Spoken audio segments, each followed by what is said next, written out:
Wabarakatuh. Baik teman-teman, di sini kami dari kelompok 4. Ya kan ya? Dari kelompok 4 akan mempresentasikan teori penafsiran Al-Jabiri. Baik, sebelum kita mulai, marilah kita buka kelas hari ini dengan membaca basmalah dan salawat kepada Nabi. Bismillahirrahmanirrahim. Baik, langsung saja. Pertama akan dimulai oleh Lia Apriliani. Kepadanya dipersilahkan.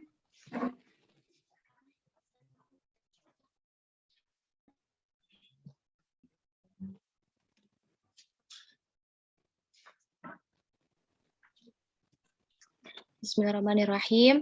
Yang pertama, riwayat hidup biografi Abid Al-Jabiri. Muhammad Abid Al-Jabiri, beliau lahir pada tanggal 27 Desember 1935 di Virguik, Maroko Tenggara. Bertepatan dengan 1 Syawal 1354 Hijriah, tetapi ayahnya mendaftarkannya di catatan sipil dengan tahun kelahiran 1936. Beliau lahir dari pasangan Muhammad dan Al-Wazinah. Tentang pemberian nama, semula keluarga dari pihak ibu bermaksud memberikan nama Abdul Jabbar, tetapi keluarga dari pihak ayah bersikeras memberi nama Muhammad. Sempat terjadi perselisihan di antara dua keluarga, bahkan keluarga dari pihak ayah mengancam akan mengambil sang anak dan melarang keluarga dari pihak ibu menemui anak tersebut. Keluarga dari pihak ibu pun mengalah dan ia pun diberi nama Muhammad. Sementara nama Abid diambil dari salah satu nama kakek dari pihak ayah dan Al-Jabiri adalah nama marga, yaitu keluarga keturunan Jabir. Sedangkan keluarga dari pihak ibu disebutnya sebagai keluarga yang rendah hati, keluarga ilmu, bukan keluarga pedang. Kedua orang tuanya bercerai ketika ia masih berada di kandungan. Al-Jabiri menuturkan bagaimana pamannya bertekad menjadikan Al-Jabiri sebagai keluarga Al-Hajj Muhammad, yaitu kakek dari pihak ibu, dan bukan sebagai keluarga Jabir. Sebab mereka telah menceraikan ibunya ketika mengandungnya, dan sekarang mereka akan diceraikan dari cucu dan keponakannya. Tetapi Al-Jabiri meyakini bahwa sebenarnya ayah dan ibunya masih saling mencinta. Perceraian mereka lebih disebabkan oleh faktor dominasi neneknya dari pihak ayah, berarti dari mertuanya ya. Perempuan-perempuan di keluarga Jabir memang dominan. Pernikahan dan perceraian lebih ditentukan oleh perempuan-perempuan tersebut. Semasa kecilnya, Al-Jabiri diasuh oleh keluarga ibunya. Di samping ibunya, kakek, nenek, paman, dan bibi dari pihak ibu adalah orang-orang yang merawatnya ketika ia masih kecil. Ibunya sendiri baru menikah lagi setelah Al-Jabiri berusia 7 tahun. Dari sekian orang yang mengasuhnya, Al-Jabiri menyebut kakeknya sebagai orang yang paling pantas disebut sebagai pengasuh sejati murabi. Nah, dalam dirinya mengalir darah ulama besar dari pihak ibu dan darah nasionalis dan pejuang kemerdekaan dari pihak ayah. Selanjutnya pendidikannya, Muhammad Abid Al-Jabiri memulai pendidikannya dimulai dari kakeknya sendiri. Dari pihak ibu, ia mengajarkan bacaan Al-Quran, surat-surat pendek, ayat kursi, dan beberapa doa seperti doa kunut. Kemudian, ia dimasukkan ke tempat ngaji di samping masjid dekat rumah kakeknya. Semacam pendidikan non-formal di mana seorang ulama memberikan pengajian Al-Quran dan ilmu-ilmu lain seperti kitab Al-Jurmiyah dan Alfiyah dengan sistem sorogan. Pendidikan Muhammad Abid Al-Jabiri belajar di Madrasah Hurrah Watoniyah yang didirikan oleh Al-Hajj Muhammad bin Faraj dan tokoh gerakan kemerdekaan yang ada di Ferij hingga tahun 1949. Selanjutnya, jenjang pendidikan At-Takmili ia lalui di tanah kelahirannya Fejij. Pada masa ini, Al-Jabiri mulai melatih diri dan membiasakan menulis hingga menjadi skill-nya di kemudian hari. Ia juga telah membaca, mempelajari, menghafal buku-buku standar untuk pendidikan tradisional seperti Mukhtasar Khalil, Alfiyah, Qasaid Umru, Al-Qais, dan lain sebagainya. Pendidikan Al-Jabiri berikutnya berlanjut setelah ia menyelesaikan jenjang At-Takmili antara tahun 1950 sampai 1951. Ia melanjutkan pada tingkat i'dadiyah di salah satu madrasah Al-Hurrah Al-Watoniyah Al-Ma'robiyah yang berafiliasi kepada sekolah swasta nasional yang didirikan oleh Gerakan Kebangsaan. Pada tahun ini, 1951, tepatnya di akhir pendidikannya di Jeddah, ibunya meninggal. Di Jeddah, ia menempuh pendidikannya selama 1 tahun. Setelah itu, ia ke sekolah tingkat menengah atas di Dar al-Baida, Casablanca, dan menyelesaikannya tahun 1953. Pendidikan di tempat baru ini menggunakan bahasa Arab sebagai pengantar pertama dan bahasa Perancis sebagai bahasa kedua. Masa pendidikan tingginya, ia tempuh di Universitas Damaskus Syariah 1 tahun, lalu pindah ke Universitas Al-Khamis sampai lulus hingga jenjang doktor. Karya-karyanya, Muhammad Abid Al-Jabiri dikenal sebagai penulis prolifik dan ensiklopedis sebelum meninggal dunia pada hari Senin 3 Mei 2010 pada usianya yang ke-75 tahun. Ia sudah menerbitkan banyak karyanya. Di sini ada 30 karya, nanti bisa dibaca sendiri ya. Selanjutnya, kondisi sosial politis yang melingkupinya. Al-Jabiri aktif bergelut di dunia politik nasional di negaranya. Ia juga bergabung dengan politikus ulung bernama Mehdi B. Barka, pemimpin partai sayap kiri Partai Istiqlal. Beliau juga pernah dijebloskan ke dalam penjara pada bulan Juli 1964 karena dituduh berkonspirasi melawan negara melalui Partai Istiqlal. Pada tahun yang sama, Al-Jabiri dikeluarkan dari penjara. Hal ini berlangsung sebelum ia mulai bergelut di dunia akademisi dan pada akhirnya di tengah-tengah kesibukannya di dunia politik, pada tahun 1959 ia mulai belajar filsafat di Universitas Damaskus Syariah dan mulai aktif dalam dunia akademik secara lebih serius. Selanjutnya, latar belakang munculnya pemikiran yang akan dibawakan oleh Kasma. Bismillah. Selanjutnya latar belakang munculnya pemikiran. Dimulai dari perkenalan Al-Jabiri dengan pemikiran-pemikiran Perancis pada tahun 1950-an membentuk pemikiran Al-Jabiri. Ini bermula pada saat Al-Jabiri masih kuliah di Universitas Muhammad Khamis, Rabat, Maroko. Saat itu pemikiran-pemikiran Marxisme sedang berkembang subur di kawasan Arab.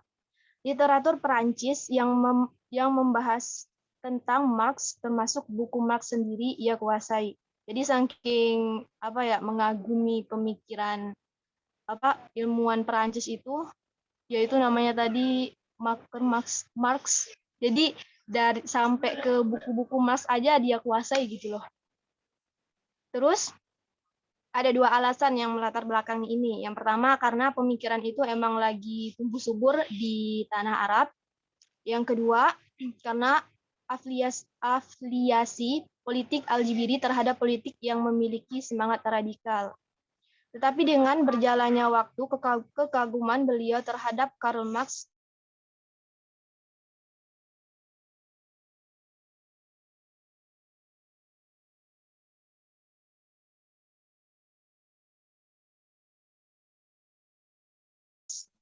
Suaranya hilang ya. Halo.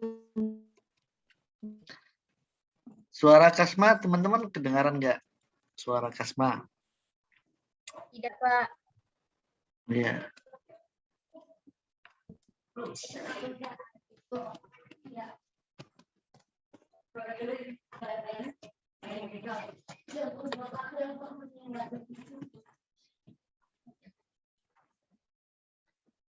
Belum kedengaran juga ya?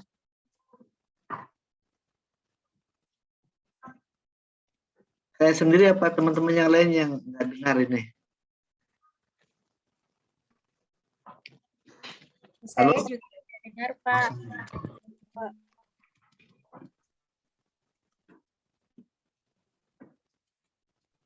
suara Kasmanya, Pak.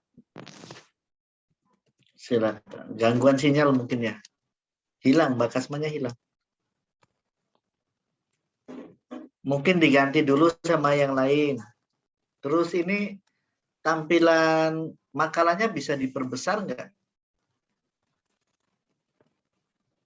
Bisa dilebarin, kan bisa tuh ya.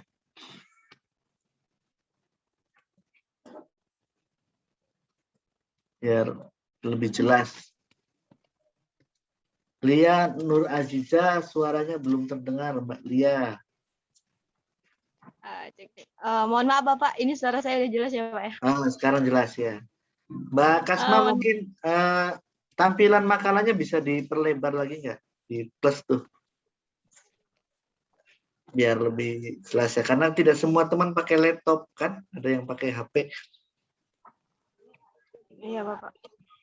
Bisa diperbesar makalahnya biar sambil. Memang tidak usah dibaca per kata ya. Jadi yang menurut pemakalah yang perlu disampaikan, disampaikan. Ya, silakan. Ini mohon maaf. Lia masih ada nggak ya? Lia?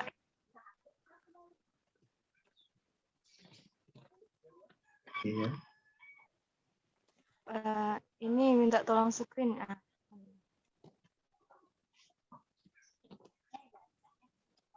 Oke. Bismillah. Jadi tadi latar belakang munculnya pemikiran. Yang pertama berawal dari kekaguman beliau terhadap pemikiran Perancis ya. Terus yang kedua berawal dari kegelisahan Al-Jabiri yang meyakini bahwa penafsiran Al-Quran selama ini cenderung ideologis. Jadi dia itu menganggap bahwa penafsiran-penafsiran terdahulu itu cenderung ideologis gitu, kayak memasukkan mazhab-mazhab tertentu, pokoknya ada maksud dan tujuan tertentu lah intinya dalam menafsirkan Al-Quran. Jadi nggak objektif gitu. Terus, lihat selanjutnya, Li.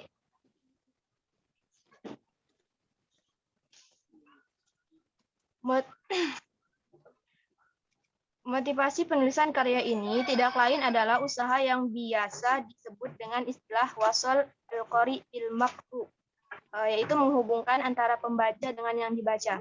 Proyek ini diharapkan akan menemukan pembaharuan yang berdasarkan otentitas, yaitu suatu ijtihad yang berpijak pada kesinambungan dan tradisi. Jadi, pada tahun sebelum dia dipenjara, yaitu tahun 1959, ia memulai studi filsafat di Universitas Damaskus Syariah. Saat sedang bergulat tadi ya, bergulat dengan dinamika pemikiran intelektual di dunia Arab.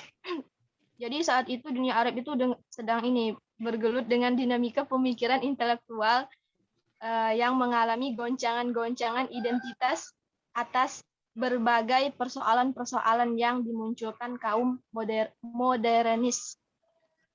Nah, dengan latar belakang ini, Al-Jabiri hadir dengan membawa pemikiran untuk memberikan solusi atas kesenjangan antara tradisi dengan modernitas. Hal ini kemudian direalisasikan dalam karyanya yang berjudul Fahmul Quran Al-Karim, yang sekarang sedang kita bahas. Selanjutnya, pokok-pokok pemikiran. Yang pertama, asumsi dasar terhadap Al-Quran. Al-Jabiri menilai pemikiran untuk dilakukan kembali penyegaran terhadap Al-Quran, definisi Al-Quran, meskipun sudah banyak dirumuskan oleh ulama terdahulu. Jadi beliau ini membuat definisi ulang tentang Al-Quran. Jadi beliau menganggap ulama-ulama terdahulu yang udah mendefinisikan tentang Al-Quran itu dalam mendefinisikan itu terdapatnya fanatik ataupun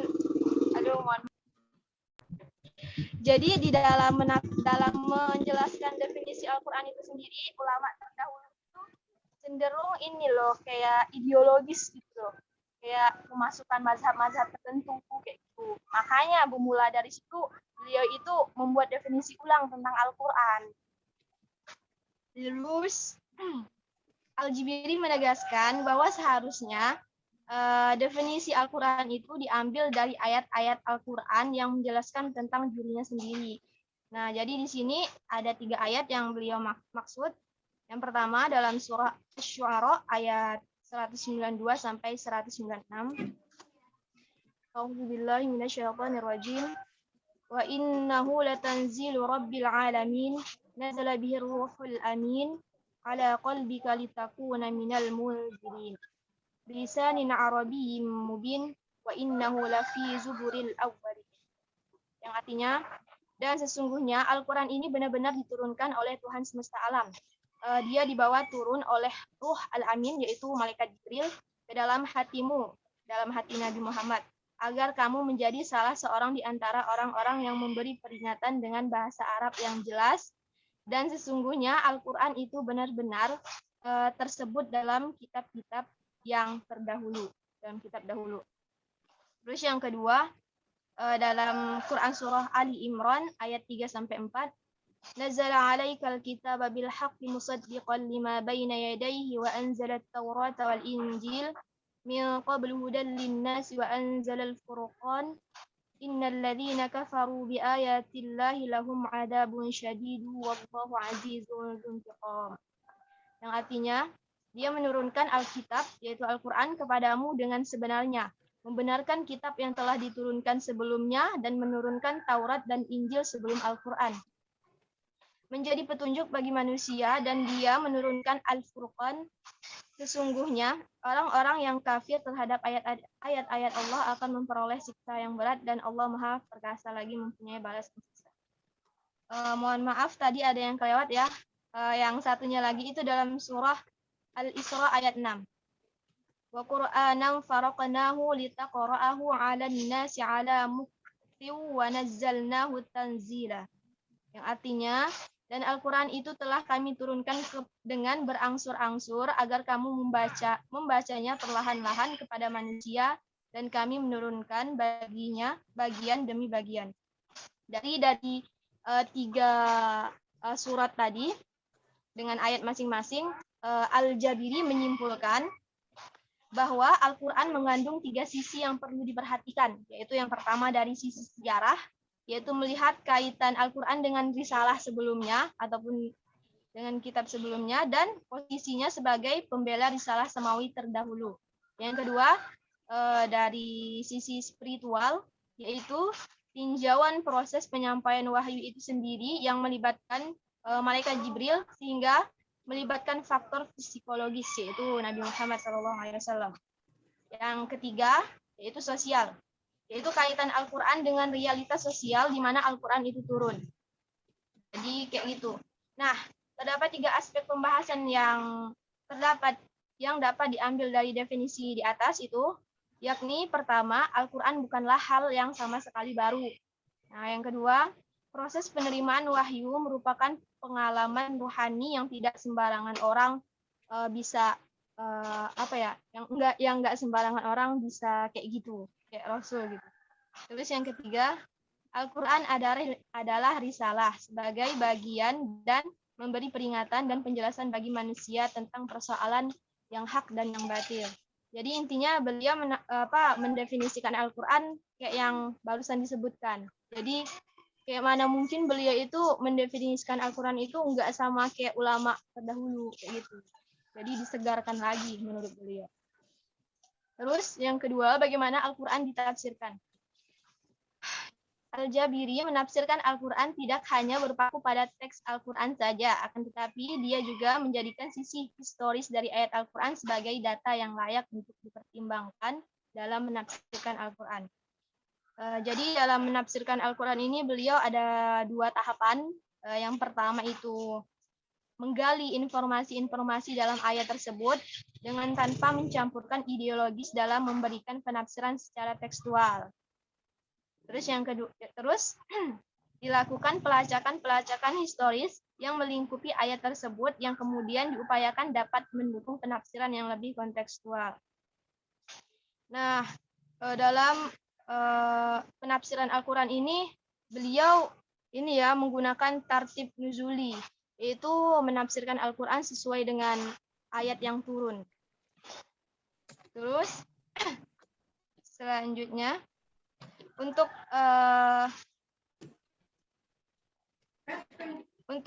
tartib nuzuli ini ada 2 versi ya. Yang pertama versi nuzuli dari kesarjanaan musim klasik, yaitu disandarkan kepada ulama terdahulu. Terus yang kedua ada yang disusun oleh Nolde diikuti oleh Blackhair.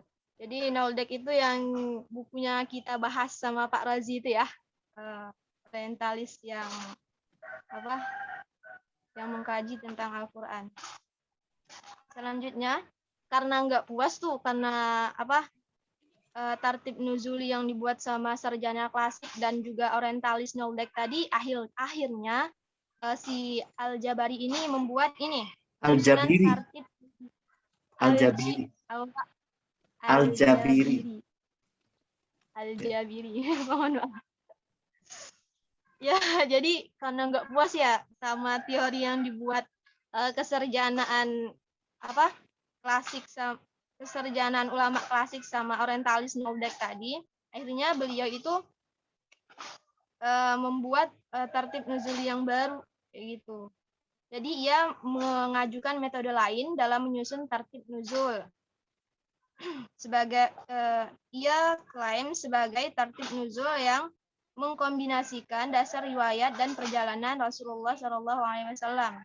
Pertama, ia mengajukan kaidah pembedaan Makki dan Madani. Al-Jabiri memasukkan 5 surah yang dalam versi keserjanaan Muslim masuk dalam kategori Madani, mohon maaf ya, ke dalam kategori Makki, yaitu surah Al-Zalzalah, Ar-Rahman, Al-Insan, Al-Bayyinah, dan Al-Hajj. Terus kedua, satu surah bisa dibagi dalam 2 gugusan yang berbeda, yaitu Al-Alaq dan Al-Mudassir. Sebagai surat yang terbagi dalam 2 gugusan. Gugusan pertama, Al-Alaq, terdiri dari ayat ke-1 sampai dengan ayat ke-5 dan turun pada awal kenabian. Sementara gugusan kedua adalah ayat berikutnya hingga terakhir dan kemungkinan turun pada tahun ke-6 kenabian. Terus yang ketiga, Al-Jabiri menyusun fase-fase dakwah Rasulullah dan mengelompokkan surah-surah pada fase-fase tersebut, sebagaimana yang dilakukan Black Hair. Al-Jabiri membagi surah-surah Makki ke dalam 6 fase. Fase yang pertama, fase kenabian dan ketuhanan. Yang kedua, kebangkitan, pembalasan, dan kejadian-kejadian di hari kiamat. Yang ketiga, falsifikasi, kemusyrikan, dan kebodohan terhadap penyembahan berhala. 4, konteks Rasulullah dengan suku-suku Arab. Kelima, embargo terhadap Rasulullah dan hijrah ke Basrah. Dan yang terakhir, pasca embargo, yaitu melanjutkan konteks dengan suku-suku Arab dan mempersilahkan hijrah ke Madinah. Selanjutnya sebagai bentuk, mohon maaf ya, ini ada motor lewat. Mohon maaf Bapak, saya mau dulu Bapak.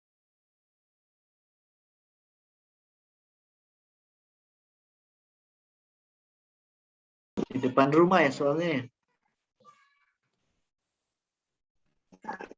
Ya, mohon maaf Bapak. Ya, nggak terlalu kedengaran kok. Lanjut aja, lanjut.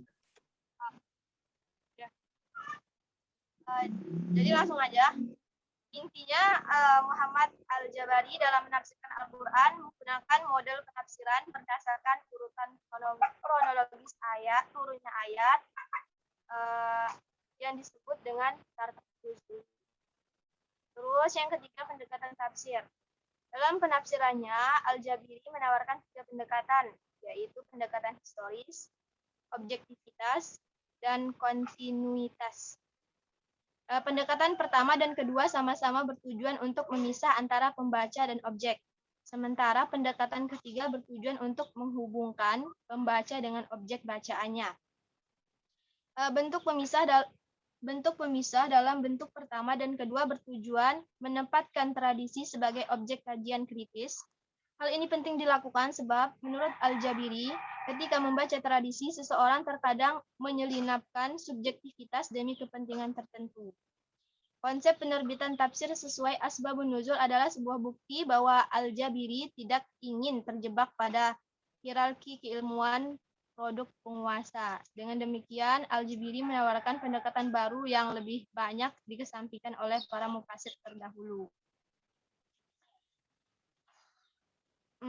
Terus selanjutnya,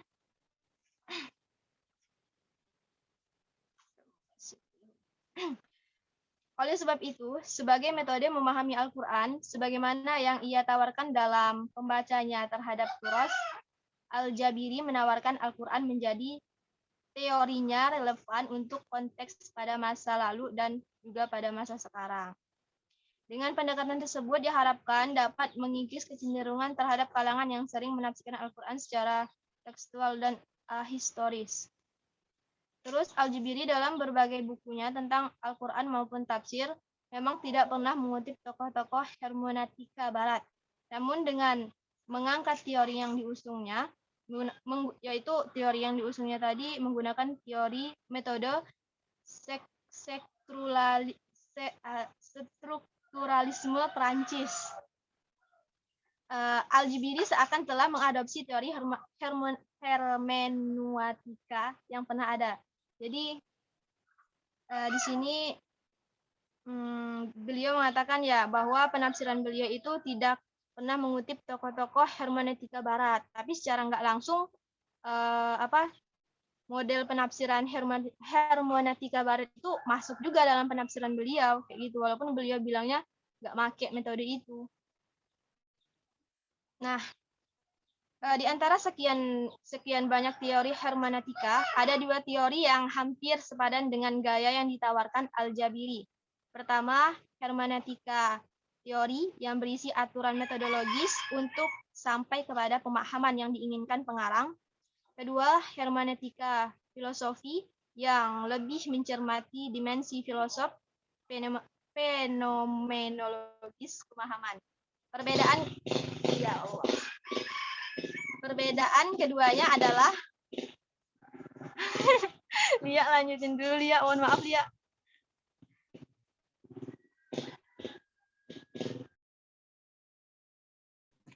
Ya, lanjut.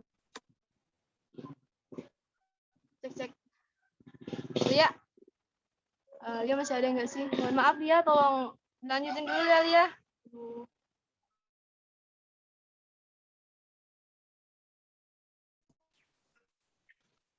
Selanjutnya, metode penafsiran. Ya. Dalam buku tafsirnya, Al-Jabiri memulai tafsirnya dengan surat Al-Alaq. Dengan menggunakan metode penafsiran sabab nuzul, hal ini dapat disimpulkan melalui beberapa argumentasi yang bisa dijelaskan. Yang pertama, Al-Jabiri dalam setiap penafsirannya berusaha merunut kronologi turunnya ayat, tidak hanya sebagai sistematika pembahasan, tetapi runtutan kesejarahan teks. Yang kedua, metode penulisan tafsir dengan metode tertib nuzuli tidak hanya bertujuan untuk melihat turunnya wahyu, tetapi juga berusaha untuk memotret perkembangan dakwah dan kehidupan Nabi, sehingga terdapat kesesuaian dalam membaca Al-Quran dengan fase-fase kehidupan Nabi Muhammad beserta perjalanan dakwahnya. Untuk mewujudkan tujuan Al-Quran agar kontemporer untuk dirinya sendiri dan untuk kekinian kita sekarang. Nah, perlu dirumuskan langkah-langkah metodologis yang serius. Dalam bukunya Nahnu wa At-Turath, Al-Jabiri menjelaskan step by step yang harus dilakukan untuk mencapai tujuan tersebut, yang juga telah diaplikasikan pada kajiannya terhadap Turath.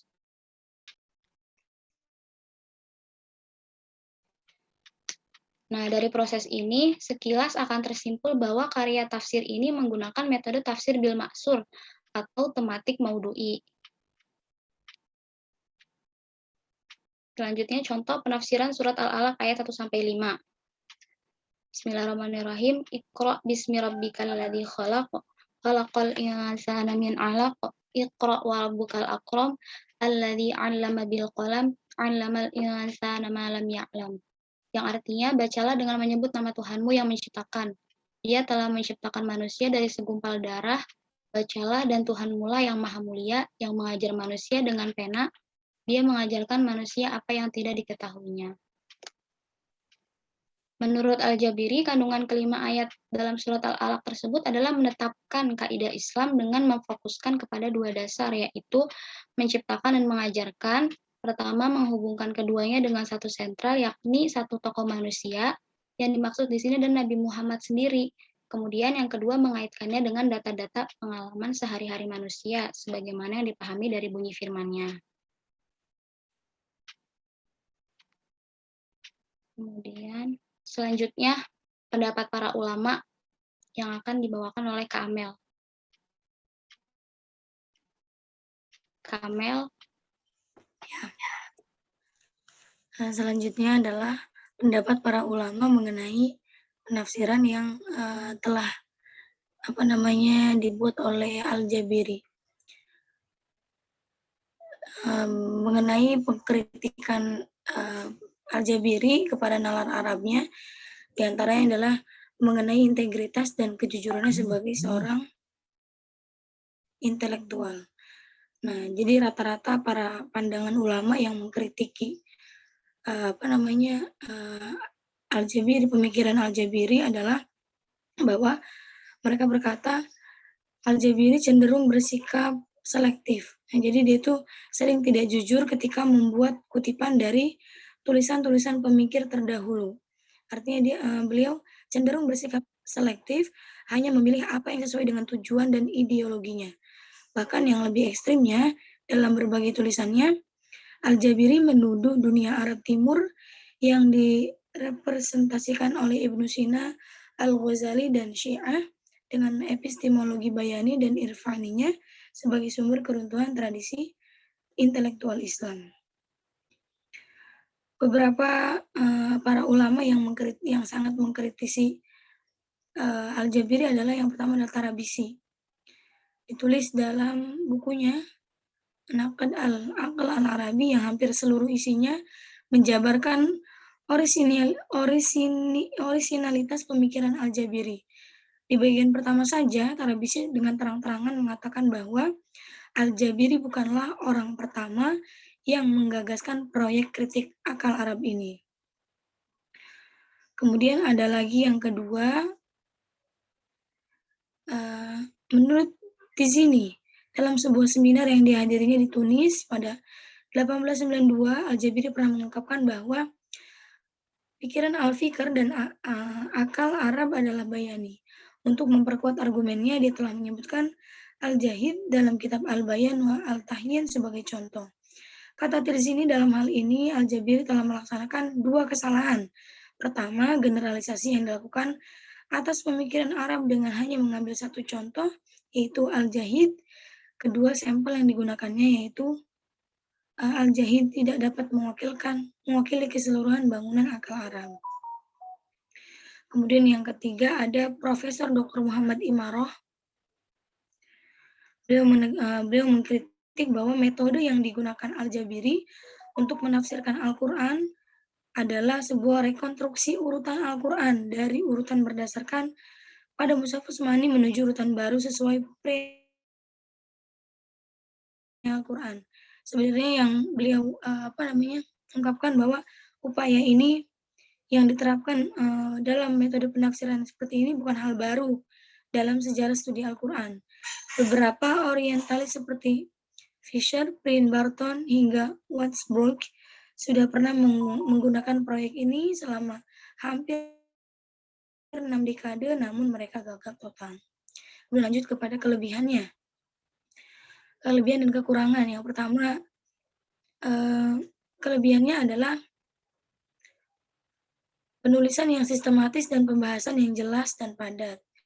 Dari segi isi, pemetaan tentang kisah dalam Al-Quran sangat menarik. Al-Jabiri memetakan kisah Al-Quran kepada 4 marhalah, sehingga pada setiap tahapan mudah untuk dipahami. Sedangkan kekurangannya adalah yang pertama, tidak terdapat metodologi penafsiran yang spesifik dalam mengungkapkan kisah-kisah tersebut. Oleh karena itu, sangat terbuka ruang untuk meneliti atau mengkaji kitab ini di masa selanjutnya. Kemudian kelemahannya lagi adalah ketidaktersediaan instrumen yang dapat merumuskan paralelisasi turunnya ayat dengan fase-fase dakwah Rasulullah SAW. Hal ini berpotensi memunculkan kesalahan dalam menentukan konteks situasi yang menjadi basis tafsir Al-Jabiri. Al-Jabiri juga tidak memiliki parameter yang dapat memutuskan perbedaan pendapat terkait dengan data sejarah. Bahkan dalam menafsirkan 10 ayat pertama surah Al-Mudaththir, Al-Jabiri tergelincir dalam kesalahan kutip akibat ketiadaan parameter tersebut. Kemudian kelemahan lainnya adalah tafsir Al-Jabiri ini sempitnya sumber pengetahuan yang menjadi dasar penafsiran. Akibatnya, tafsir Al-Jabiri memunculkan makna ayat yang gersang. Bahkan dalam perspektif Al-Jabiri, seperti buku harian Muhammad SAW yang mencatat detail-detail peristiwa yang dialaminya. Selanjutnya, teman-teman mungkin ada pertanyaan atau diskusi atau ada yang mau ditambahkan? Assalamualaikum warahmatullahi wabarakatuh. Tes. Waalaikumsalam warahmatullahi wabarakatuh. Suara saya terdengar jelas? Terdengar, Pak. Bapak. Terima kasih sudah dipresentasikan ya. Dan cukup bagus makalahnya. Hanya saya mau koreksi, bingung koreksinya ya. Bagus, jadi saya puji lagi nih biar jujur, tapi ini bukan pujian selektif, bukan. Itu bukan selektif, kalau sebenarnya eklektik gitu ya. Cuma eklektik gitu, cuma salah elektif gitu di jurnal, tapi yang benar eklektik. Jadi eklektik itu cara berpikir yang milih-milih yang menguntungkan saja. Jadi nanti, jadi teman-teman tadi pemakalah siapa namanya? Dia Apriliani, terus Kasma Fitriani dan sama Fitri Amalia, Bapak. hadir semua. Hadir, Pak. Tadi hanya koreksi saya di makalah ini, jadi gini alurnya ya, jadi presentasi pemakalah, lalu ulasan dosen. Ulasan dosen itu ada dua, pertama menyampaikan koreksi atas makalah dulu. Nanti koreksi atas makalah juga ada kita sampaikan di catatan. Resminya di catatan, kasih di grup, nanti berdasarkan catatan itulah pemakalah memperbaiki makalahnya agar bisa menjadi pengganti UTS. Jadi perbaikan itu ada dua, teman-teman.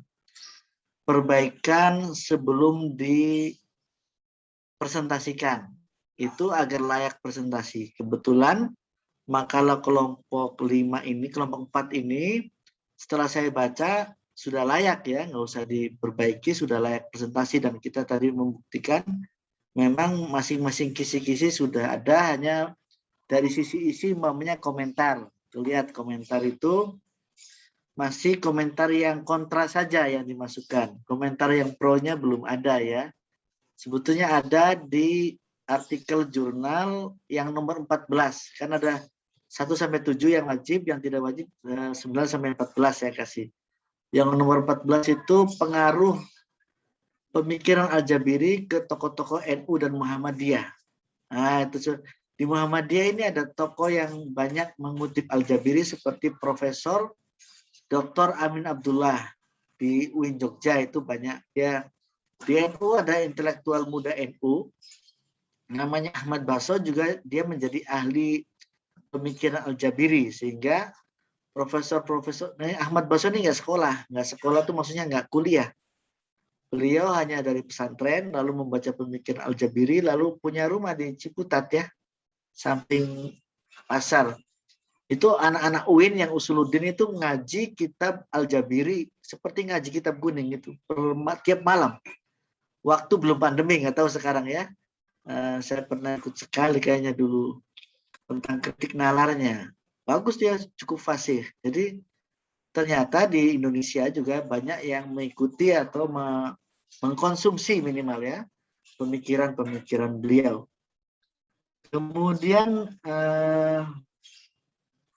dikritik juga, kan kritiknya itu di komentar itu kan Al-Jabiri kalau diisi di pokok pemikirannya kan tentang tafsir ya, tetapi di pro dan kontra itu kelihatannya bukan hanya tentang tafsir, ada pro dan kontra tentang kritik nalar gitu dan lain-lain ya.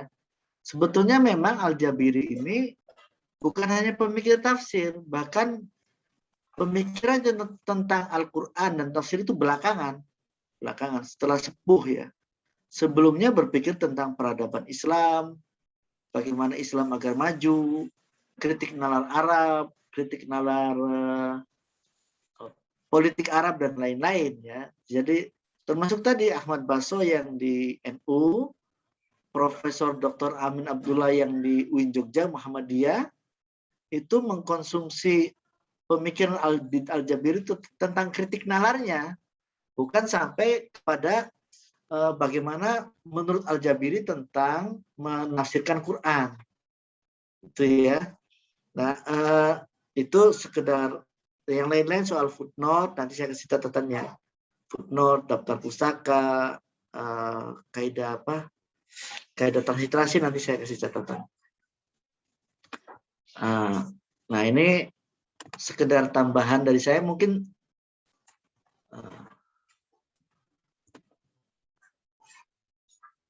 masuk belum ya? Saya sudah share screen ini.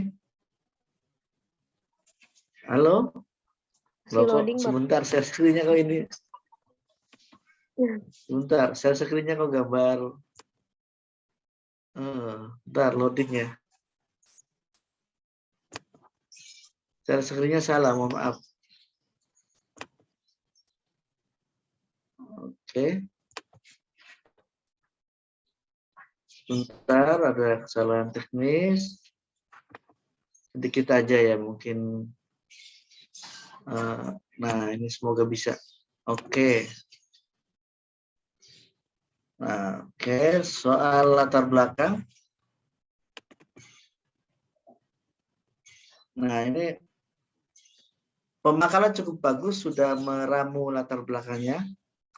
Dan memang betul bahwa kegelisahan intelektual Abid Al-Jabiri khususnya tentang tafsir adalah beliau menduga, beliau menggelisahkan bahwa tafsir-tafsir yang ada terjebak pada tafsir ideologis. Ya.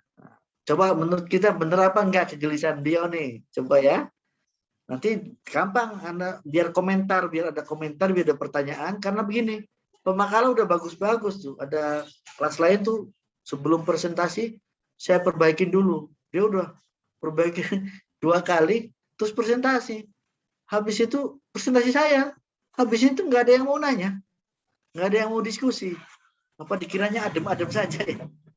Nah gini, itu juga ada motor. Saya di ruang tamu soalnya nih. Ya begini, apa betul? Jadi begini, terserah betul atau enggak, tetapi kan memang kenyataannya ada tafsir Syiah, ada tafsir Mu'tazilah, ada kan? Ada tafsir Al-Kasyaf. Al-Kasyaf itu di pembukaannya itu Al-Kasyaf Imam Az-Zamakhsyari Mu'tazilah itu menyatakan bahwa saya menulis kitab tafsir Al-Kasyaf ini untuk membela akidah Mu'tazilah. Begitu juga tafsirnya Ar-Razi. Mafatihul Ghaib 16 jilid, ya kan? Itu di mukadimahnya saya menulis kitab tafsir ini untuk membela Ahlus Sunnah wal Jamaah. Ya. Dan di kitab tafsir Syiah juga begitu. Jadi Abid merasa tafsir-tafsir klasik yang ada, para ulama ini menuliskan tafsir ala madzahibihi. Kalau kita kan ya wajar, seorang bermadzhab kan wajar saja. Tetapi Abid Al-Jabiri menyangka, menduga sebagaimana Noldek, bukan Noldek, ada lagi siapa namanya? Yang madzhab tafsir itu aduh lupa saya, bukan Noldek. Menduga, orang-orang orientalis menduga bahwa ulama Islam di dalam menafsirkan Quran bukan bayanul Quran ala dawil madhab, bukan menjelaskan Quran dengan penjelasan metodologi madhabnya, bukan. Tetapi menjadikan Quran untuk membela madhabnya. Menjadikan Quran untuk membela madhabnya, kan beda. Nah, kegelisahan Abid Al-Jabiri seperti itu. Nah, kita cek apa gelisahnya ini benar apa enggak. Itu ya. Tapi itulah kegelisahannya, bahwa yang Syiah yang bela Syiah, yang Ahlus Sunnah bela Ahlus Sunnah, dan nyalakan yang lain. Jadi menurut Abid Al-Jabiri tidak menarik begitu. Yang menarik itu membaca atau memahami atau menafsirkan Al-Quran secara objektif. Secara objektif itu maksudnya tidak terjebak pada madhab. Makanya di artikel itu dia madhabnya Wahabi, gitu. Enggak juga, Wahabi juga madhab. Dia mencoba tidak pasif. Kemudian pada asumsinya terhadap Quran, tadi sudah dijelaskan ada 3 dimensi. Jadi Abid merasa bukan hanya Quran, definisi tentang Quran juga itu ala madhab. Contohnya kan ya benar atau tidak coba? Ahlus Sunnah mengatakan Al-Quran kalam qadim. Mu'tazilah mengatakan kalam hadis, ya kan? Kan itu mana yang benar? Ya tergantung madhabnya. As-shawab fil madhab. Jadi kebenaran di dalam madhab. Mana yang benar ya? Kalau orang Ahlus Sunnah mengatakan kalam qadim yang benar. Kalau Mu'tazilah mengatakan kalam hadis yang benar. Mana yang paling benar? Kata Abid ya. Makanya dia coba definisikan sendiri berdasarkan ayat-ayat tadi. Cuma menurut saya definisinya juga masih seperti ulama ya. Coba kan ada bu'dun la zamaniyun, dia bilang ada 3 sisi, ada di makalah juga ada, tadi sudah dijelaskan. Ada sisi yang Quran itu berarti sejalan dengan ajaran-ajaran umat terdahulu, kitab suci terdahulu. Ini kan sejalan dengan apa yang kita terima selama ini kan. Cuma istilahnya saja, bu'dun la zamaniyun. Sisi yang tidak mengenal waktu. Jadi walaupun Quran datang belakangan, isinya sama dengan Taurat, sama dengan Injil dari sisi tauhid ya. Dari sisi tauhid. Syariat tentu beda ya. Injil dan Taurat yang masih murni tentu bukan ya. Bu'dun ruhiyun, bahwa ada dimensi Quran itu menemani kondisi spiritual Nabi ketika Nabi berdakwah. Itu betul juga. Bu'dun ijtima'iyun, atau ada dimensi kemasyarakatan di mana Quran merespon perubahan masyarakat sepanjang dakwah Nabi. Betul juga itu, coba. Benar kan? Tapi kenapa beliau berpikir begini? Karena sebelumnya belajar filsafat.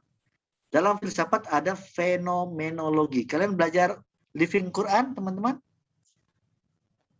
Belajar, Pak. Nah, di dalam Living Quran ada fenomenologi. Edmund Husserl udah belajar? Belum, Pak. Belum, nanti ketemu ya. Jadi fenomenologi itu cara berpikir, melihat sesuatu sesuai fenomenanya saja. Living Quran kan melihat Quran bukan sesuai Quran. Bukan sesuai teks Quran, bukan sesuai tafsir. Tapi melihat Quran sesuai apa yang dipahami oleh masyarakat setempat. Tidak perlu dinilai salah benar. Yaitu yang dipahami sudah. Itu namanya fenomenanya. Nah, Abid Al-Jabiri melihat Quran, fenomena Quran namanya Zahiriyatul Quran. Ada bu'dun la zamaniyun. Bu'dun itu ba'ain dal. Bu'dun artinya dimensi. Bu'dun ruhiyun dan bu'dun istima'iyun.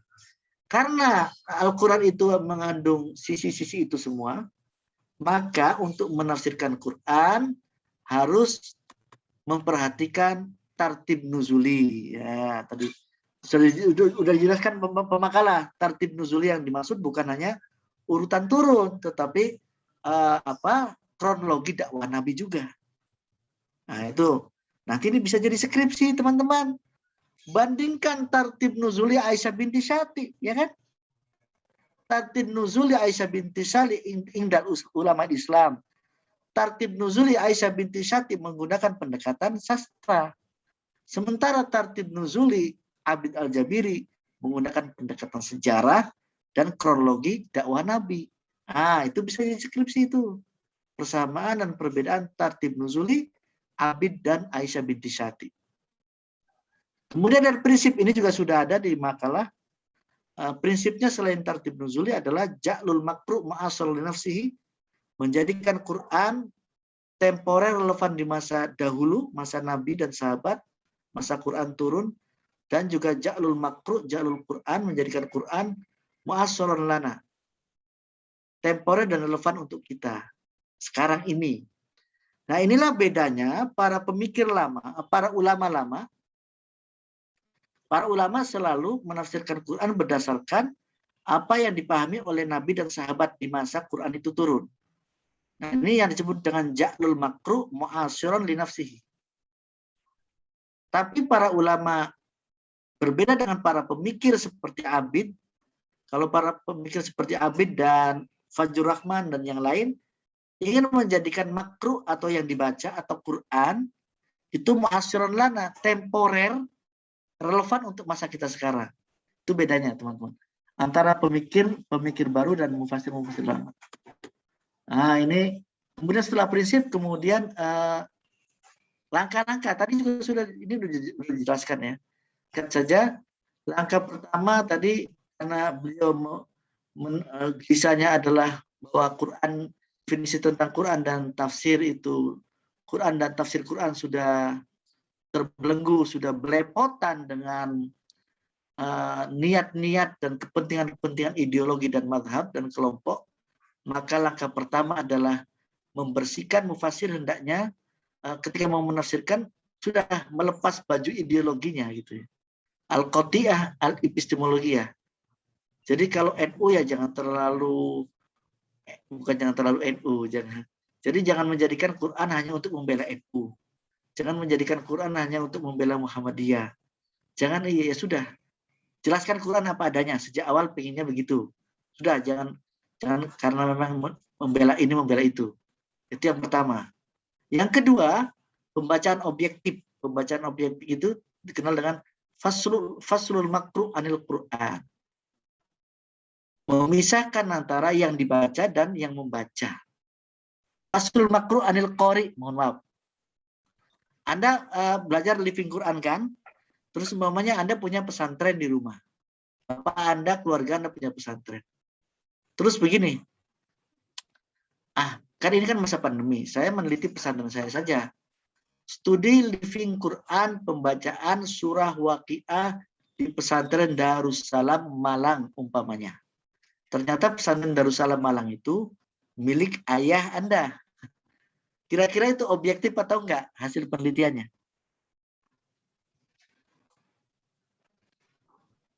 Kira-kira objektif enggak kalau begitu? Anda meneliti pesantren Anda sendiri. Tidak. Kalau ada yang jelek-jelek, Anda nggak ceritakan di laporan penelitian kan? Ada yang jelek ternyata hanya diikuti 5 orang. Pembacaan Quran. Enggak, bilangnya 30 orang. Dibilangnya banyak ya.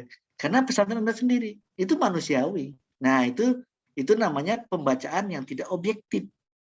Maka di dalam membaca atau menafsirkan atau apapun itu, kalau mau ilmiah harus menjaga jarak antara yang dibaca, yang diteliti, yang dikaji dengan pengkaji. Menjaga jarak itu bukan jaga jarak kayak protokol kesehatan, bukan ya. Maksudnya, kalaupun memang Anda orang NU dan meneliti NU, maka niat dari awal ya berusaha objektif, menjaga jarak perasaannya tuh, jangan subjektif, jangan membela apa yang milik kita sendiri.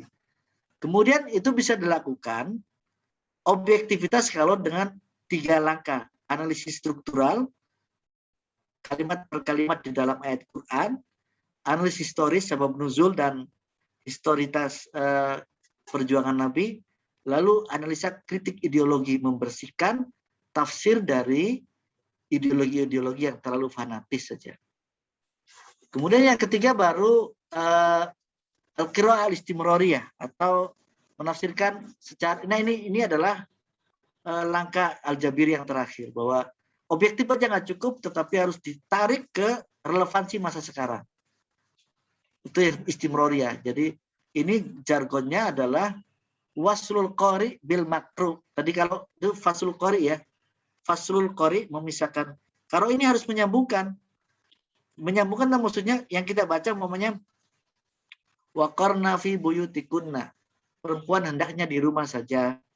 Di zaman Nabi bagaimana itu artinya? Bagaimana diartikan di zaman Nabi? Lalu kita tarik masa sekarang. Perempuan di rumah saja sekarang ini gimana? Nah, kita relevankan dengan era sekarang. Itu berarti pembacaannya nggak cukup objektif hanya mencari makna di masa Nabi, tapi mencari makna untuk sekarangnya bagaimana. Nah itu ya, agar Al-Quran bukan mu'asyiran li nafsihi saja, bukan hanya baik, relevan untuk masa Nabi, dan sahabat dan ulama salaf, tapi agar mu'asyaron lana, agar temporer, relevan untuk masa kita sekarang ini, di sini dan kini.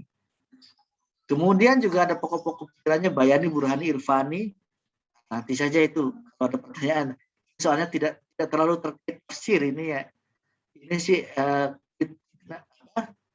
jelasan epistemologi Islam, epistemologi Arab, cara berpikir orang Arab menurut Abid Al-Jabiri dan cara berpikir orang Arab dalam berpolitik.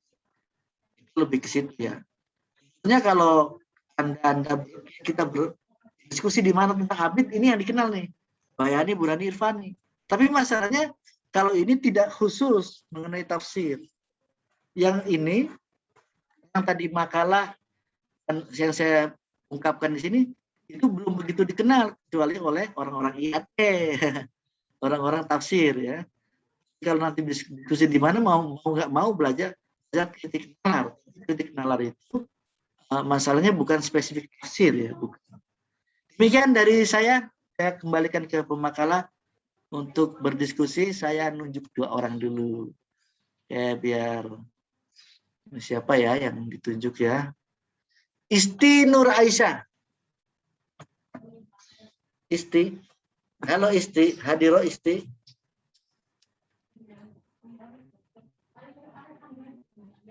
Isti. Nggak nyahut. Kasma sudah. Sebentar. Yang nyahut-nyahut saja ya. Evi Salviana.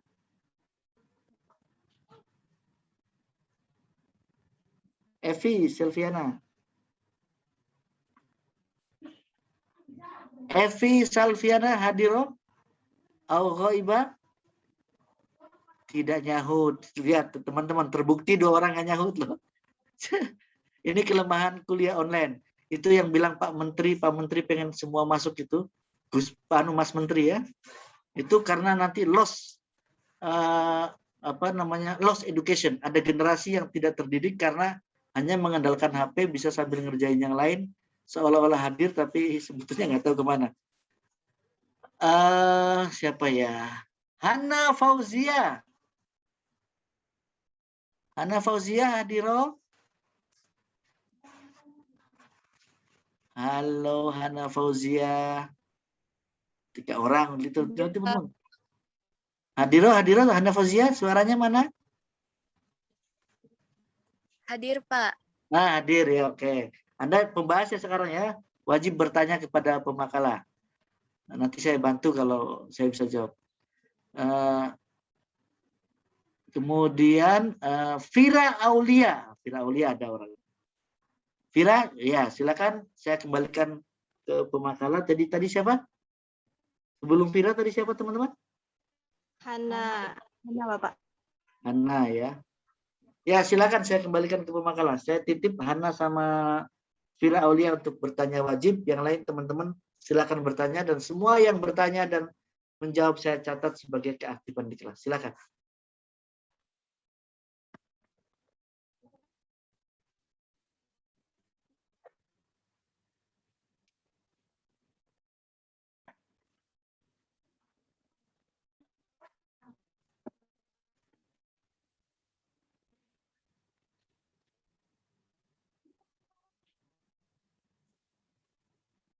Ya, silakan siapa nih moderatornya nih? Baik, kepada ini tadi Hana sama Vira dipersilahkan untuk bertanya, atau dari teman-teman yang lain ada yang ingin bertanya atau menjelaskan lagi bagaimana, terserah deh.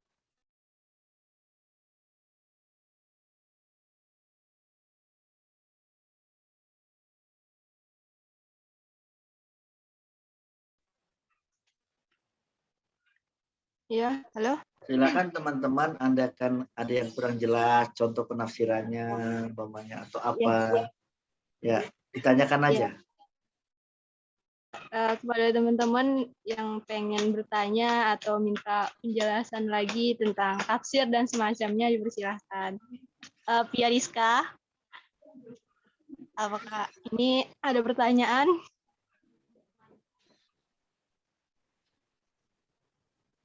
Ya, FT Fian, Sylvia. persilakan. Apakah ada yang ingin ditanyakan? Atau Harpani? Masa harus ditunjuk sampai 3-4 orang sih? Kan tunjuk 2 saja, yang lain silakan lah. Ya, maksudnya Pak, siapa tahu ada yang pengen nanya Pak, gitu. Jadi ditawarin Iya, dulu lagi. silakan. Nggak usah ditanya Abid Al-Jabiri punya anak laki-laki apa enggak. Ganteng apa enggak. Kalau orang Maroko ganteng dan cantik, artis ini lewat. Maher Zain.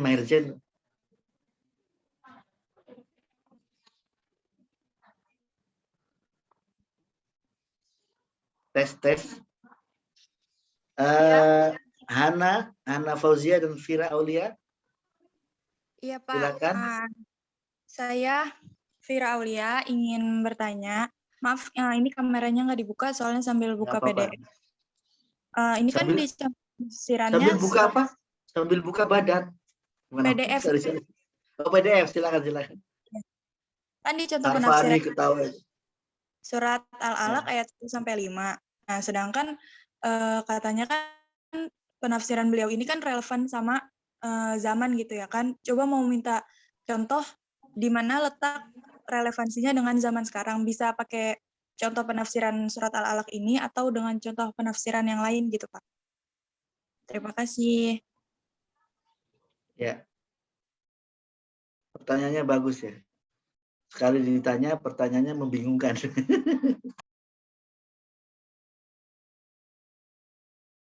Fira Aulia sudah bertanya, tinggal Hana Fauzia dan yang lain. Saya ambil buku dulu.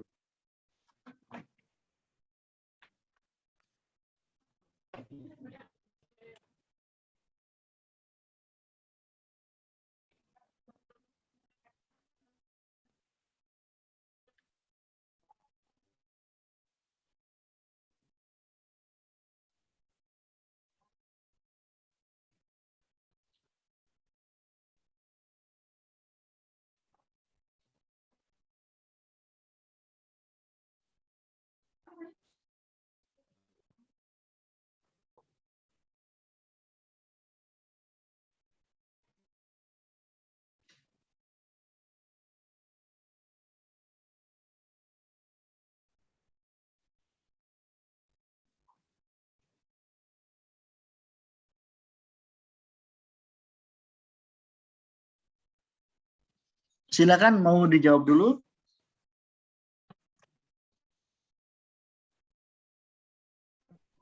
Baik, Bapak. Bismillahirrahmanirrahim. Mau coba jawab pertanyaan Vira. Mohon maaf, Vira. Tadi boleh diulang lagi nggak? Aduh, maaf banget.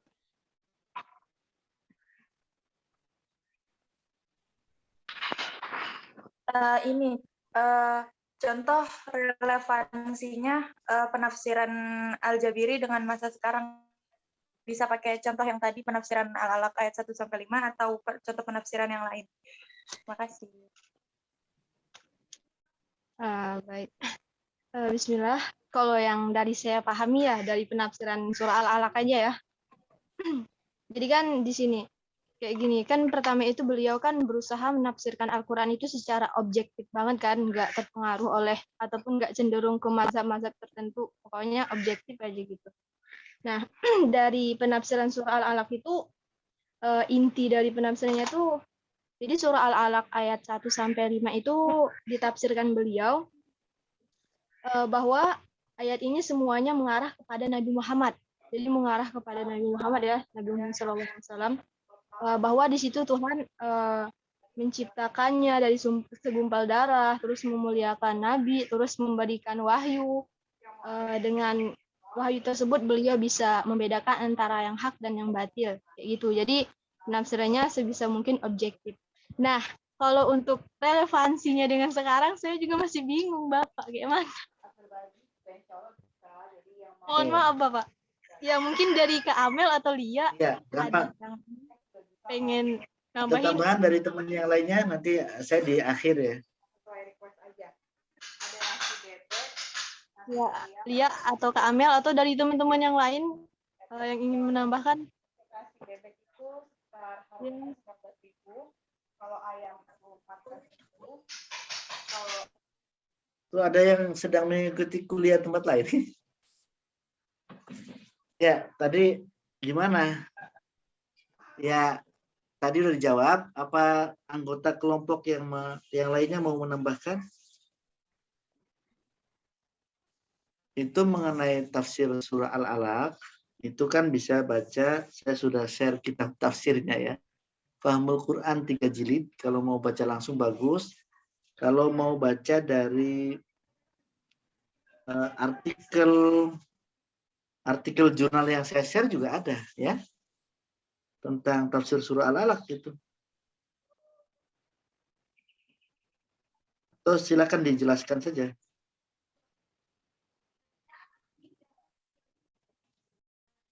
Artikel jurnal nomor 5 ya, kalau nggak salah.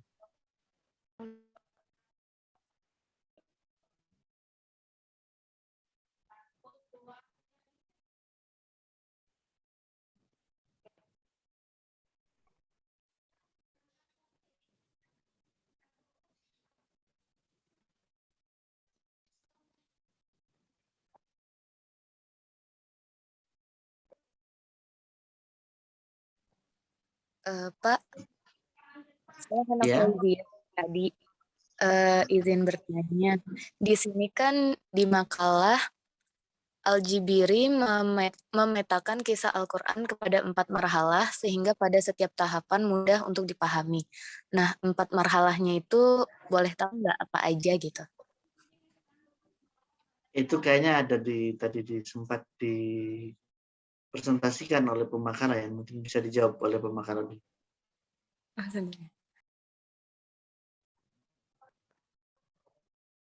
Di mana itu 4 marhalah bacanya?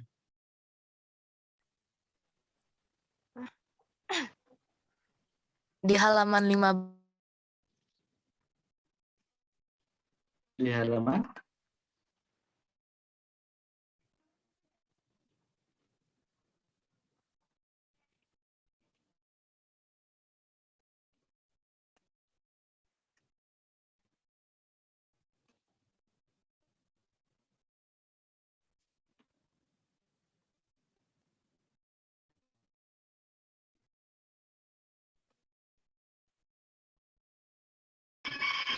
Oh, Bapak, mohon maaf, yang surah contoh penafsirnya yang relevansi tadi belum ketemu, Bapak.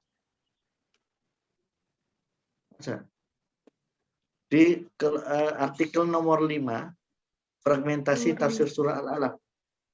Sudah ketemu? Lagi ini Bapak baca.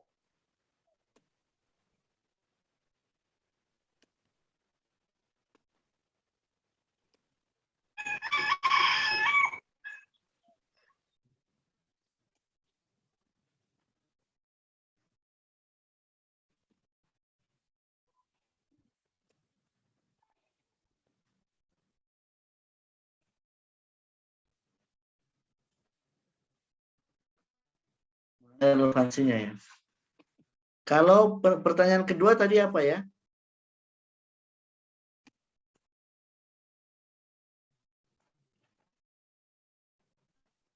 Hana, mohon maaf, boleh diulang lagi nggak, Han? ini Pak di halaman di halaman 15 di kelebihan di sini kan tertulis Al-Jabiri memetakan kisah Al-Quran kepada 4 marhalah sehingga pada setiap tahapan mudah untuk dipahami. Nah, untuk 4 marhalahnya itu apa saja ya?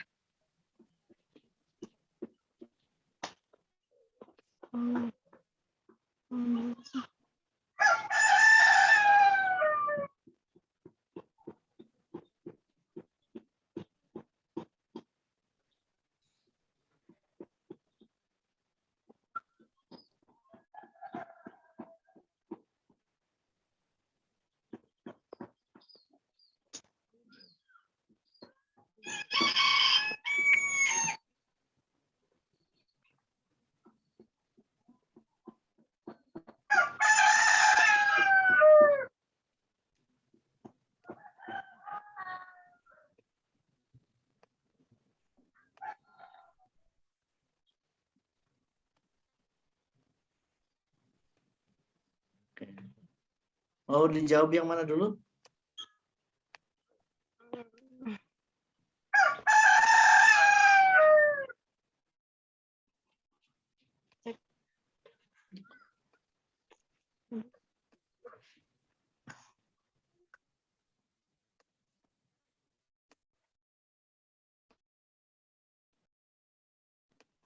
Hana, maaf. Kak Amel atau Lia mungkin mau jawab dulu. Silahkan ya. Saya soalnya belum ketemu. Sebentar Bapak, masih dicari.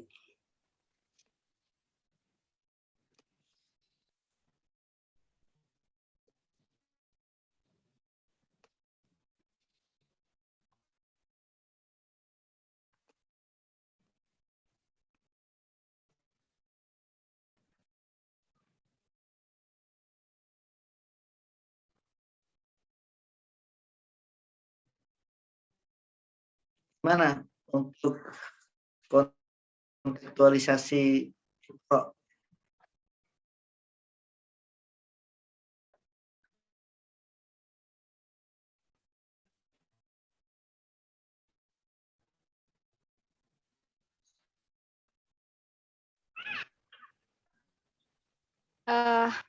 Aduh, ini Hana tadi itu halaman 15 ya? Cek. Halo? Halo Ana. Iya, Kak. Ya, halaman 15, Kas. Halaman 15. Oke.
Bapak, saya akan menjawab pertanyaan dari Hana Fauzia.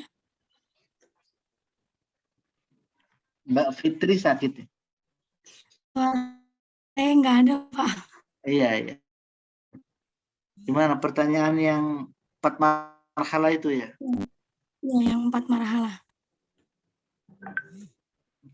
Di sini Al-Jabiri mengklasifikasi surat-surat Al-Quran yang memaparkan tentang kisah dalam yang 4 marhalah itu dikategorikan dalam Makkiyah dan Madaniyah. Jadi 4 marhalahnya itu kategori Makkiyahnya dibagi menjadi 2 tahapan, yang Madaniyahnya juga dibagi menjadi 2 tahapan, gitu Bapak. 2 tahapan itu gimana maksudnya? Sebentar, Pak.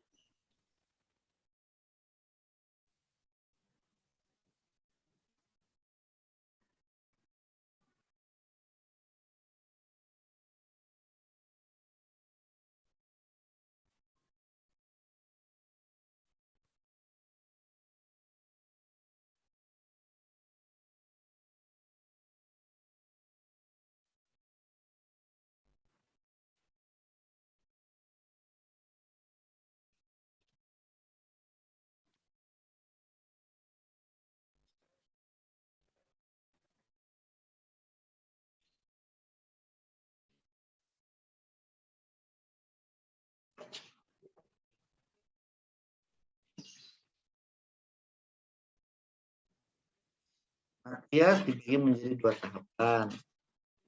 Madaniyah dibagi menjadi 2 tahapan. Ini di makalah ada penjelasannya lagi tuh ya. Apa tuh?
Halo, diam ya. Saya nunggu jawaban makalah dulu, mungkin setelah itu ya.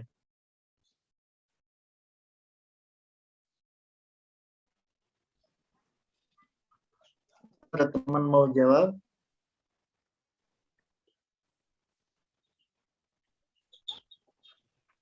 Maaf Bapak, untuk yang relevansi tadi masih belum ketemu Bapak, masih belum ini ngerti relevansinya sama sekarang itu di mana gitu.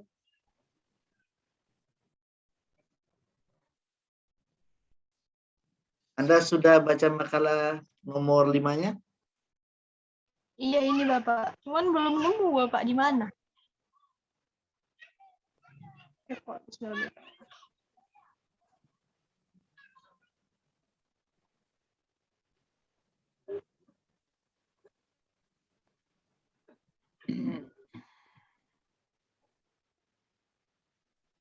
Di bagian akhir ada talik 1, talik 2 itu.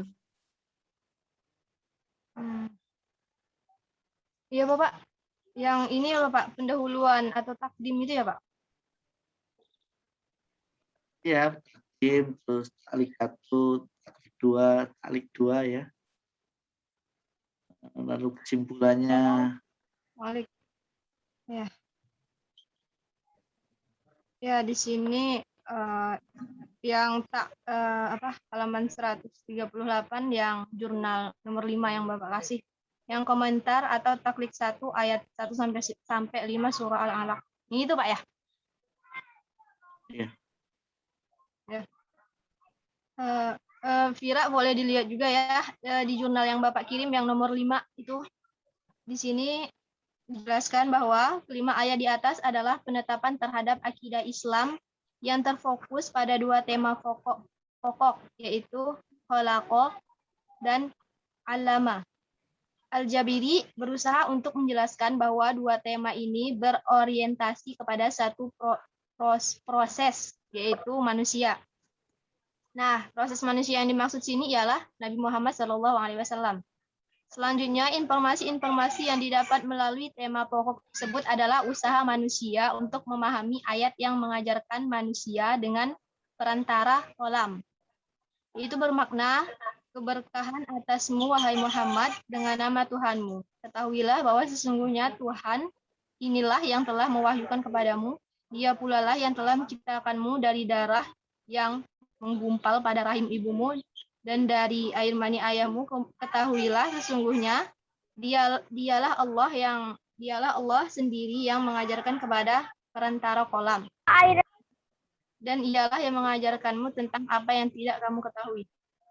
Al-Jibiri menambahkan bahwa ayat ini berkaitan erat dengan penciptaan manusia dari segumpal darah dan proses pembelajaran dengan pena. Dalam kasus ini, Al-Jabiri memberikan batasan dalam kerangka historisnya, yaitu masa kenabian. Jawaban atas pertanyaan-pertanyaan tersebut adalah penciptaan Tuhan atas manusia melalui bagian-bagian, yaitu darah yang menggumpal, yang kemudian menjadi keras. Untuk penjelasan permasalahan ini, Al-Jabiri mengutip beberapa ayat Al-Quran, diantaranya An-Najm ayat 45 sampai 46, 33 sampai 34, Al-Qiyamah ayat 36 sampai 39, Al-Mu'minun ayat 12 sampai 14. Jadi relevansinya sampai sekarang itu yaitu Pak ya, proses penciptaan manusia itu. Yang saya pahami kayak gitu Pak. Jadi yang relevansi pada masa sekarang itu yaitu tadi penciptaan manusia mulai dari sperma, air mani, kemudian segumpal darah. Kayak gitu. Ya, oke. Saya ini kan ya. Memang sih lebih baik kalau baca kitabnya ya. Jadi, tapi kan waktunya nanti ya. Ini bisa tuh di jilid 1 apa jilid berapa kan kitabnya saya bagi tuh. Kalau yang menarik, ada yang baca kitabnya bagus, Anda buka saja kitabnya. Tapi kalau yang tidak bisa baca kitabnya, bisa dari hasil penelitian orang lain nih. Saya buka, udah kebuka teman-teman? Sudah kebuka. Fragmentasi tafsir surah Al-Alaq berbasis kronologi. Keren banget judulnya ya. Padahal maksudnya itu studi atas fahmul Quran, tafsir wadih, hasbat tartibin nuzul karya Muhammad Al-Jabiri. Jadi Muhammad Zulkarnain ini membaca tafsirnya Al-Jabiri, lalu menceritakannya kembali, mendeskripsikan hasil bacaannya dalam satu artikel jurnal ilmiah. Gitu ya. Kita lihat hasil bacaannya Muhammad Zulkarnain. Lihat pertama tuh abstrak ya kan. Kalau malas tuh lihat abstraknya dulu. Penelitian ini berkesimpulan bahwa fahmul Quran, tafsir wadih, hasbat tartibun nuzul yang 3 jilid itu yang saya kasih, itu gratis loh, mau cuma PDF-nya ya. Kalau Anda terus, secara epistemis memiliki metode tartib nuzuli, coraknya tarikhi, historis, dengan jadi tarikhi itu dengan sumber ar-ra'yu dan athar. Ra'yu itu, athar itu berarti sabab nuzul dari hadis, ra'yu itu dari pendapat ahli sejarah. Hal ini bertujuan untuk memproduksi sebuah penafsiran yang realistis, rasional, aplikatif, dan memiliki basis keilmuan yang kokoh. Konstruksi pemahaman pola ini termasuk dalam usaha menafsirkan Al-Quran, banyak dipengaruhi oleh perspektif postmodernis dengan menggunakan metode kualitatif dan pendekatan historis filosofis. Belum ada kesimpulan di abstrak. Oke, kita lihat saja isinya. Kalau penasaran baca sendiri ya, nggak mungkin baca di sini dengan cepat. Kenalkan saja dari apa yang tadi ditanyakan. Kalau dijelaskan kan mungkin jelas, lebih baik baca sendiri. Semester 7, kalau ada bacaannya lebih baik dibaca. Jadi baca jurnal itu menjadi penting kebutuhan semua, terutama lagi meneliti ya. Terus bentar, lewat kayaknya nih. Ini pendahuluannya, motivasi kemunculan karya. Nah, surah Al-Alaq, prolog. Prolog itu muqaddimah. Oke.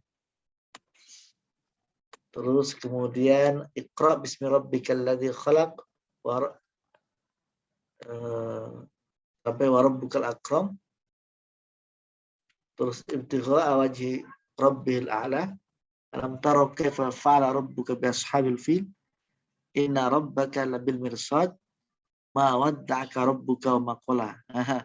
Itu langsung menafsirkan ayat 1 sampai 5 Al-Alaq, langsung dimunasabahkan dengan beberapa ayat. Nah, jadi penting tetap walaupun pemikir baru, pemikir sekarang tetap pakai munasabah tuh ya, lihat. Kan?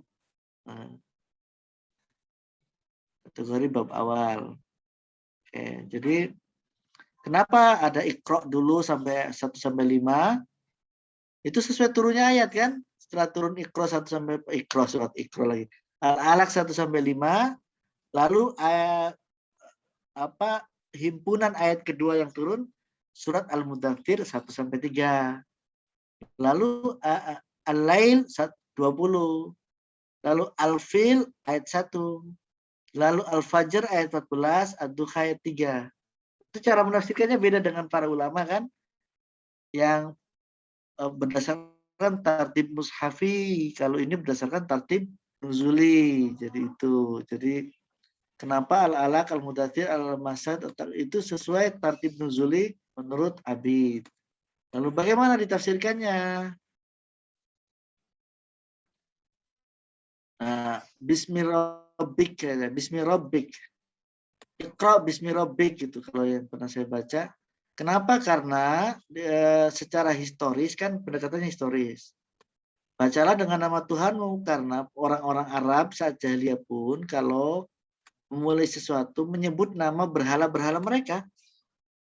Nah, Iqra bismi rabbikal ladzi khalaq. Tabarruk, memohon keberkahan.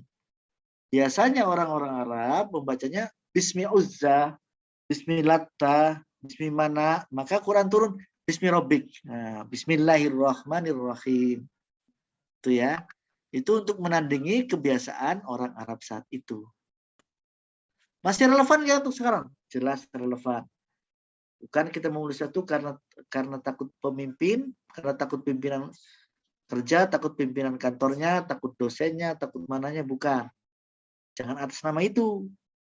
Bismi Rabbik, atas nama Tuhanmu. Allah ya. Jadi itu masih jelas, masih relevan karena sampai sekarang pun walaupun tidak dikatakan kan kita bergeraknya atas nama apa, gitu? Atas nama cari mertua, atas nama ya harus Bismi Rabbik, harus ikhlas, harus atas nama Tuhan ya. Terus, nah itu mulai dari menjelaskan Bismi Rabbik, Anda bisa lihat nanti di situ ada tuh. Terus ta'liq tuh, nah tafsirannya ini. Kalau tadi kan historisnya tafsiran pertama. Nah, tadi yang sudah dibacakan Al-Alaq 1-5 ini itu bukan memerintah membaca saja. Kalau lihat di terjemahnya kan memerintah membaca, ternyata yang fokus menurut Abid adalah pada khalaqa dan alima ya. Allama ya. Al-Jabiri pada kata khalaqa dan allama. Yang kesimpulannya ternyata cerita tentang penciptaan manusia.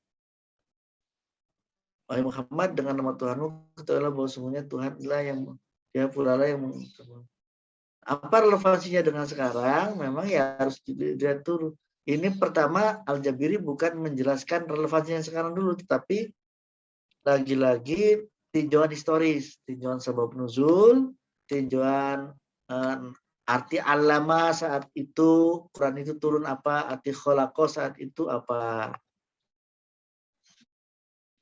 Lalu dibandingkan dengan ayat-ayat yang lain. Itu dulu bicara soal relevansinya. Kalau khalaqnal insana summa ja'alna, membandingkan kata khalaqna dan ja'alna terus gitu ya. Dibahas sampai kemudian lihat kesimpulannya. Ini kan lama ya kalau kita baca. Kemudian ta'liq kedua, itu kan penjelasannya ya sederhana ternyata. Komentar kedua. Pembandingnya. Terus kita lihat nanti di bagian akhir kesimpulannya saja. Lalu kita lihat relevansinya di mana gitu ya. Bisa dibaca nih teman-teman kalau penasarannya. Dan nah ini sini aja nih. Kalau ini sudah analisis tafsirnya. Penggambaran ini dan objek yang dihadapi Nabi adalah perkembangannya yang cukup. Peran utama Nabi adalah untuk melakukan diseminasi tauhid dalam kemapanan tradisi peradaban. Pada saat menjelaskan mengenai misi Nabi, Al-Jabiri ta'liq komentar terutama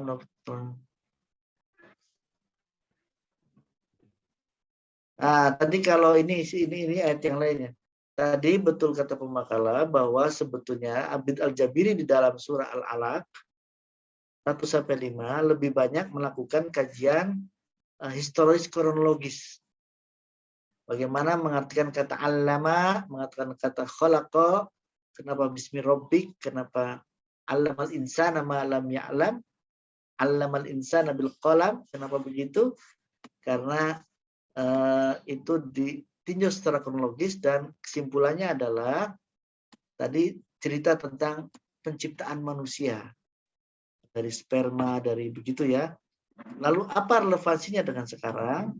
Nah, memang kita harus lihat kalau tidak ketemu di jurnal ini, harus lihat ke bukunya. Saya juga nggak boleh ngarang begitu ya. Lihat ke buku aslinya itu, ke kitabnya. Tapi begini teman-teman, sebetulnya yang mau dibuktikan oleh Al-Jabiri itu berarti menafsirkan dengan pendekatan sejarah itu mungkin. Nah ini kan. Sementara ulama dahulu kan menafsirkannya dengan sebab nuzul saja. Nah, tadi Bismi Rabbik, bahwa kenapa Al-Quran pakainya Bismi Rabbik, membaca dengan nama Tuhanmu.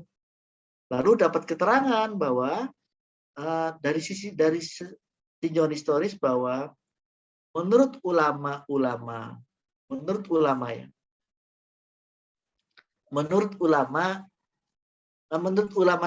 sejarah, menurut tokoh-tokoh sejarah, zaman Quran itu turun, itu orang Arab yang non Muslim, yang belum Islam, kalau mau mulai sesuatu, Bismi Uzza, Bismi Lata gitu dengan nama Uzza. Karena itu turun Nabi Muhammad mengimbangi Bismi Rabbik. Nah, pengetahuan ini tidak akan didapat kalau tanpa tinjauan historis. Kalau cuma sebatas sabab nuzul. Dan pengetahuan bahwa Iqra bismi rabbikal ladzi khalaq, khalaqal insana min 'alaq, Iqra wa rabbukal akram alladzi 'allama bil qalam, 'allamal insana ma lam ya'lam. Itu fokusnya tentang penciptaan, khalaqa dan 'allama, menciptakan dan mengajarkan manusia. Dan keterangan tadi dari berbagai tinjauan tidak akan didapat kalau hanya melihat terjemahnya sama sebab nuzul. Jadi gitu ya, bahwa itu cerita tentang kenapa yang turun tentang orang disuruh membaca manusia dan disuruh ingat bahwa itu dia diciptakan dari segumpal darah begitu dan seterusnya. Nah, tapi ini jawaban sementara saya. Saya harus baca dulu ya yang relevansinya ya tuh, yang relevansinya. Kemudian ada lagi kalau mau relevansi. Contohnya bukan Iqra sebetulnya. Ada di artikel lain, boleh saya tambahkan wadduha. Wadduha wal laili idza saja ma wadda'aka rabbuka wa ma qala walal akhiratu khairul laka minal ula dan seterusnya. Nah, ini ulama-ulama dahulu menafsirkannya, ulama-ulama yang ada menafsirkannya hanya sebatas pada sebab nuzul. Tidak sampai analisis struktur. Kan selain analisa historis ada analisa struktur loh. Nah, berdasarkan sebab nuzulnya, surah Ad-Duha ini turun, kalau apa? Turun sebelumnya Nabi Fatrah itu wahyu tidak turun-turun. Ada masa dalam hidup Nabi, wahyu tidak turun-turun. Lalu Nabi bertanya-tanya dalam hati. Kenapa Allah meninggalkan saya gitu ya? Sampai diledekin itu oleh orang-orang Quraisy. Wahai Nabi, setanmu nggak datang-datang gitu. Maksudnya Jibril gitu ya. Setan itu coba orang-orang Quraisy kurang ajar itu. Nah itu makanya wadduha turun di waktu duha, memang surat wadduha. Demi waktu duha. Walaili idza saja, demi waktu malam ketika gelap gulita. Ma wadda'aka rabbuka wa ma qala. Sungguh Tuhanmu wahai Muhammad tidak pernah meninggalkanmu dan tidak menelantarmu. Nah ini hiburan kepada Nabi yang galau. Tenang saja Nabi Muhammad, Tuhan Allah tidak meninggalkan kamu. Tapi kemudian yang jadi perselisihan antara abid dan ulama sebelumnya adalah pada ayat walal akhiratu khairul laka minal ula.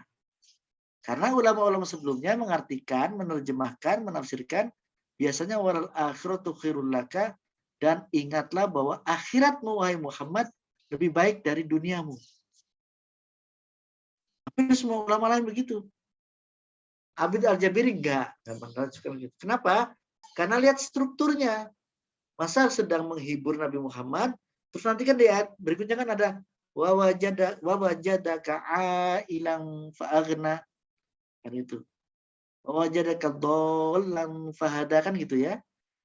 Bukankah kau menemui dirimu wahai Muhammad dalam keadaan miskin? Fa'aghna, lalu kami kayakan. Bukankah wahai Muhammad dirimu dalam keadaan tersesat? Lalu fahada, kami beri hidayah. Berarti selalu ditolong Nabi Muhammad itu. Lagi kekurangan harta kasih, lagi tidak dapat hidayah diberi hidayah gitu ya. Nah, Kalau melihat ayat sebelumnya dan ayat sesudahnya, menurut Al-Jabiri menafsirkan wal akhiratu bukan akhirat, tetapi akhir masa dakwahmu wahai Nabi Muhammad, khairul laka, lebih baik bagimu, minal ula, dari awal masa dakwahmu. Dan memang secara historis juga begitu. Dakwah Nabi di Mekah itu sulit sekali. Tapi ketika di Madinah, orang-orang berbondong-bondong ikut Nabi. Itu sesuai dengan walal akhiratu khairul laka minal ula. Nah, inilah yang kemudian menurut Al-Jabiri, penafsiran ini, bahwa menafsirkan walal akhiratu khairul laka minal ula, harus ditafsirkan bahwa dakwah Nabi Muhammad di akhir-akhirnya akan lebih sukses daripada dakwah Nabi Muhammad di awal-awalnya. Penafsiran seperti ini lebih objektif dan lebih relevan. Itu yang saya baca ya. Jadi kalau Iqra memang saya belum baca yang relevansinya. Jadi bedanya kita bergelut di ilmuwan, di ilmu sama di politik begitu. Kalau keilmuan, kalau kita belum baca, jujur belum baca. Nggak apa-apa. Tapi kalau politik jangan. Politik ya punya saya ngarah. Kalau politikus itu boleh bohong walaupun nggak benar. Kalau ilmuwan, dosen, mahasiswa, santri, kiai itu kalau nggak tahu ya bilang belum baca, nanti kita baca. Ya, tapi di jurnal tadi memang nggak ada jawabannya. Coba kalau ikro ya, saya jawab apa yang saya tahu, yaitu di ayat walal akhiratu khairul laka minal ula. Di situ terasa Abid mengatakan bahwa ini lebih relevan dengan pemahaman kita sekarang. Dan sesuai dengan tinjauan historis, sesuai dengan struktur kalimat-kalimat ayat-ayat dalam Al-Quran. Demikian, waktunya habis ya, lewat ya ternyata ya teman-teman. Habis ini dengan siapa? Pak Razi. Pak Razi. Segera saja kita akhiri dengan Ustadz ya. Ini aja teman-teman, nanti kita diskusinya lebih. Jadi nanti evaluasi saya, teman-teman kalau skripsi, kalau membaca makalah, mempresentasikan inti-intinya saja. Karena habis itu ada presentasi saya, habis itu ada diskusi, biar agak panjang diskusinya untuk ke depan ya. Oke, mari saya tutup saja karena biar cepat dengan parodinya. Terima kasih untuk Lia Apriani, Kasma Fitriani dan Fitri Amalia, dan Hana Fauzia, Vira, dan teman-teman yang lain. Kalau ada pertanyaan yang tadi belum dijawab, nanti selesai dengan Pak Roji Hashim, Anda tulis pertanyaannya, silakan yang mau jawab siapa. Kalau ada teman-teman yang mau bertanya lagi, nanti bisa di grup, kita lanjutkan diskusinya di grup. Demikian, mari kita akhiri dengan alhamdulillah. Terima kasih untuk semuanya. Kalau ada kekurangan hanya dari saya, terima kasih. Kalau ada kelebihan hanya dari Allah. Kalau ada kekurangan hanya dari saya, mohon maaf. Assalamualaikum warahmatullahi wabarakatuh. Waalaikumsalam warahmatullahi wabarakatuh. Terima kasih banyak Pak.